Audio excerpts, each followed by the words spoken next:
The world is moving at lightning speed, and if you're a customer experience professional, it can feel even faster than that. I'm Jeannie Walters. I'm here to answer your questions, and let me say we've got a good one today. So speaking of speed, let's jump in. Hey Jeannie, this is Matt. Looking into the future, I feel like customer expectations are evolving faster than we can keep up with. So what should we be paying attention to now to stay ahead of those changes? Oh, we've all felt this, right? The world is moving so quickly. We have different expectations today than we did yesterday, a week ago, or a year ago. Some of those innovations that we thought were so amazing at the time, those are table stakes now. So what are we to do? How can we not only keep up with expectations, but stay ahead of them so that we're one step ahead? We're one step ahead of our customers, our competitors, and we're providing the types of environments that help our employees and workplaces thrive. It's not just about knowing expectations, it's about listening and learning and watching for those all-important signals. Let's jump into what those are.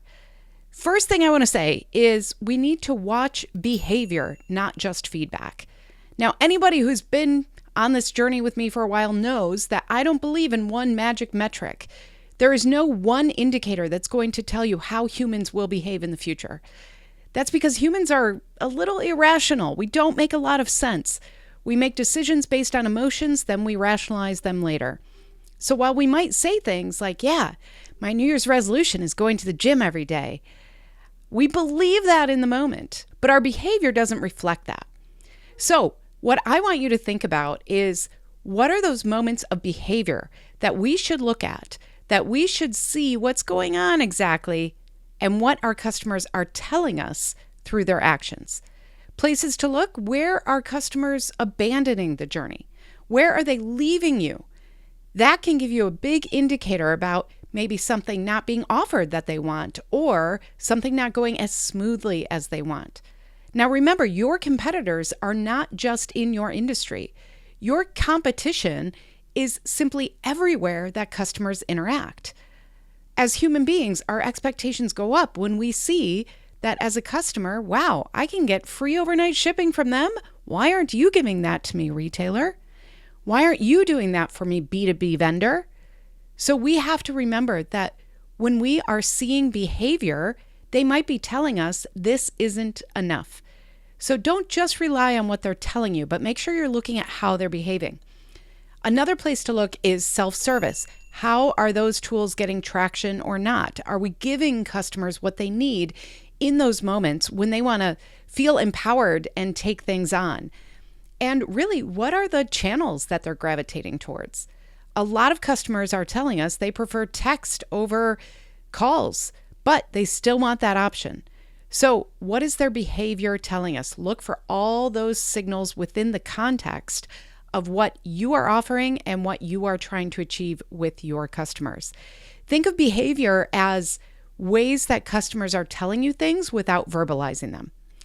We also want to really think about, how can we make AI an experience multiplier?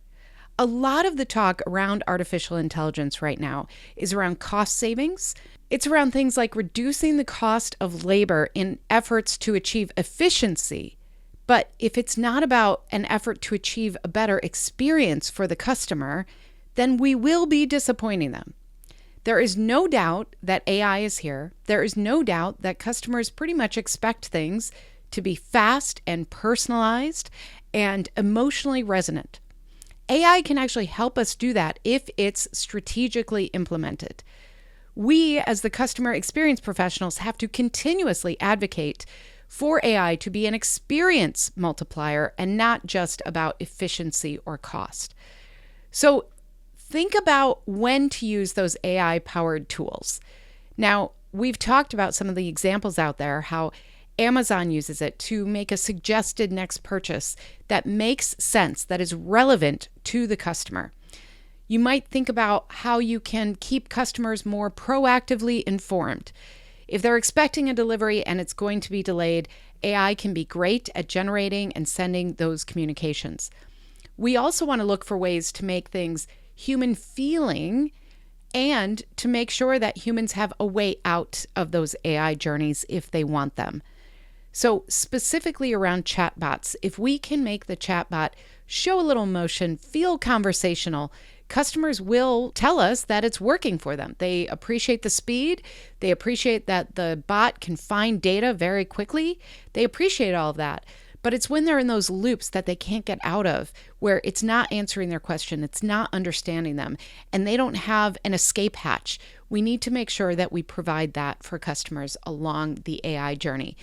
But ask the question, are we using AI to reduce friction, to create more seamless and personalized experiences, or are we only talking about it in the context of cutting expenses?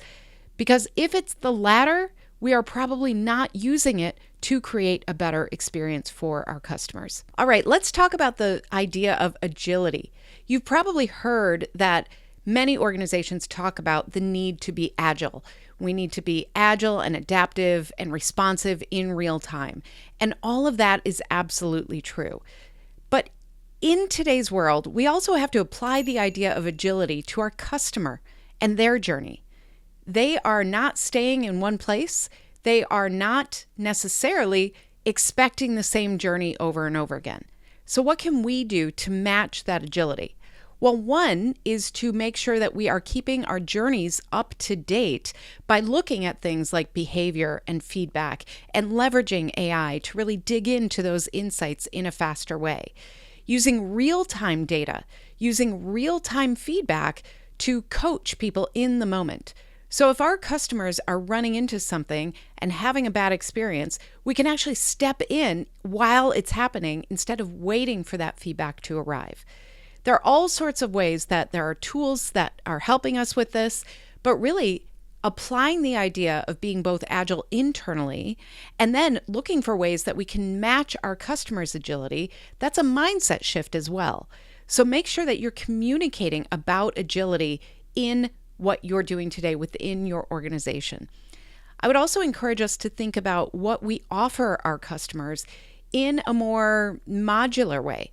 Make sure that they have choices. They can put together the package that works for them because they will, with or without our products. That's what they're telling us. There are so many options now. Think about what's happened with how we consume media, how we watch TV. When we hear about people who only have streaming services now that they put together, we don't bat an eye, but that would have been very foreign a few years ago. That's because customers are creating their own packages for what works for them. They are personalizing the experience with a piece from one brand and another piece from another. So make sure that if you are trying to offer all of those services, allow them that choice. Allow them to put their own packages together. That's how we can match the agility with our customers. And then really constantly think about, what does value really mean to our customer? It's not just about price. It's not just about being sensitive to cost. Value is about feeling like not only did I get what I paid for, but I feel good about it. I feel like this is something that is going to make my life better. This is true in B2B and nonprofit and everything else too. So don't talk yourself out of that. Don't think that if you're in one of those groups, this doesn't apply to you. And then we also want to make sure that as we look to the future, we have to think about the next generations. And they are already sending some pretty strong signals that they are redefining what loyalty looks like. They are redefining the word trust between brands and customers. And this shows up in a very big way when it comes to values. The generations that are coming up into being the lead consumers, Generation Z and then Generation Alpha, they are telling us that they only want to work with organizations that align with their values. So what does that mean? That means we have to be more open about that. We have to stand up for who we are and let people gravitate to us. Now, does this mean that we cannot be all things to all people? Yes, that is absolutely what it means. But we've never been able to do that. We've never been able to be all things to all people. Now, we just have to say, this is what we stand for, this is who we are, and this is how we're going to show up for you, no matter what.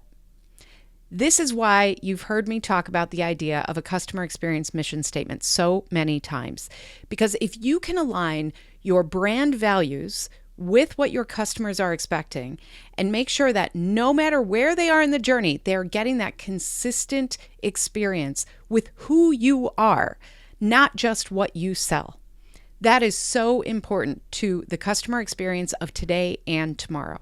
So look for those signals that the younger generations are sending about how they want to interact, and then start acting on it now. Start experimenting, start trying things, because they will be here before we know it. Everything is moving faster. And the last thing I'll say here is if you don't already see customer experience as a strategic imperative of your organization, then frankly, you're probably falling behind. Now, you've heard me talk about how customer experience within your organization is really a mindset, a strategy, and a business discipline. If you are ignoring that last piece, if you are not centralizing your data, if you are not having that cross-functional leadership, if you are not really looking at the customer journey end to end in a holistic way, then you will be disappointing your customers. You will be disappointing them to the point where it will show up in their behavior. When they go to your competition, when they leave the journey, when they give you a bad review. That's because we aren't owning the journey in the way that we need to. And the only way we can do that is if we approach customer experience as a strategic imperative in our organization. So, you, as a customer experience professional, as a customer experience change agent, I would love to hear about how you are moving forward and making sure that you are encouraging that mindset of change, of curiosity, of innovation. This is when I want you to be a customer experience investigator. This is when we want to get really curious about our customers, about what they're expecting, and about how to move forward with them. If we can come to this work with curiosity and humility, we will see things that others will miss. And that can be a strategic advantage as well. So keep up the great work. Make sure that you're looking ahead. And if you have a question, don't forget, you can ask me anytime at askjeannie.vip. Now, if you're thinking, I don't know where to start, I don't know what to do, may I put you to cximembership.com. That's where we have all of our on-demand resources. We have live events, we have community, we have all sorts of things at the ready for you.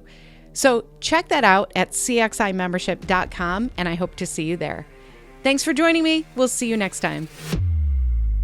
To learn more about our strategic approach to experience, check out free resources at experienceinvestigators.com, where you can sign up for our newsletter, our Year of CX program, and more.